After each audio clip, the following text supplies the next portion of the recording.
Most agents that I've had a chance to work with have been pretty awesome people, just honest folks, looking out for their clients, trying to get them the best deal. But every once in a while, if you do this long enough, you are going to run into a sleazy agent. And this video is about that sleazy agent. Now, I'm not going to be mentioning names or exact numbers for obvious reasons, but I can tell you what goes on out there once in a while.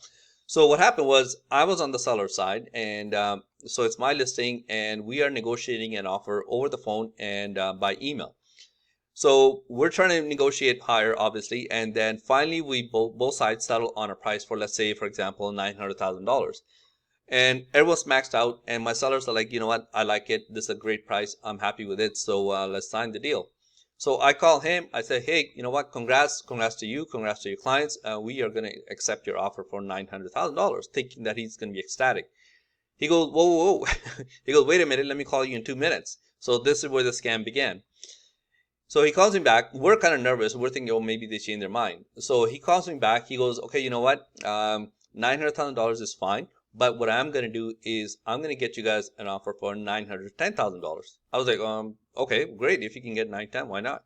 He goes, no, what's going to happen is I'm going to get you an offer for 910, and then your sellers are going to sign something saying that they are going to give him back $7,000 cash under the table, and then they get an extra $3,000 on top. So he goes, you guys get an extra $3,000, and then your sellers give me kind of like a thank you gift for working hard, and so I get $7,000 cash. I can't even tell you like the expression on my face and my clients' faces who were on the speakerphone. Like I I told him, I go, are you insane? Do you have any idea how many rules you're breaking by doing this? And he goes, wait, what's up? Like he was just very casual about it. He goes, well, like, I don't understand what the problem is. You guys get an extra three, and whatever, my buyer's paying for it. So what do you care?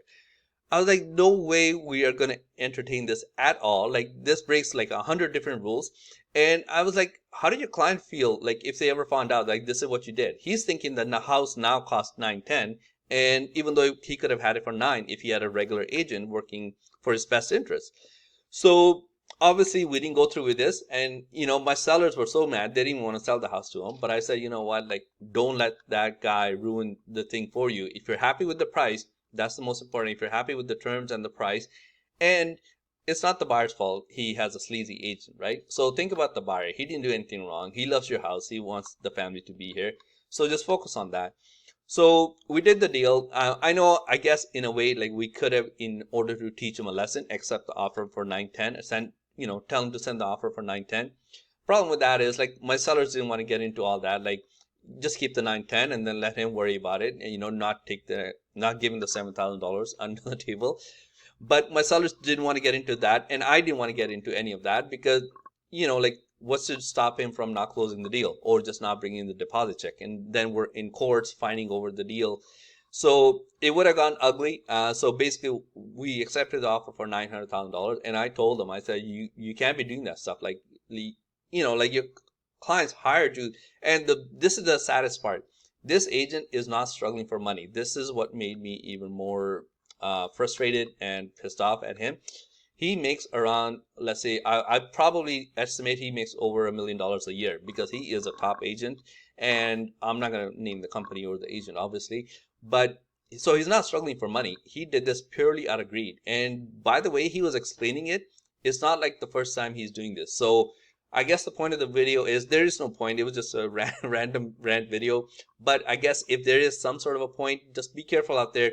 There's tons and tons of great agents, honest agents, so lots to choose from. But there are some sleazy ones, so be careful. Like, if your gut tells you that something's up, something is probably up. So yeah, happy house selling, happy house buying. I'll see you in the next one. Thanks. Bye.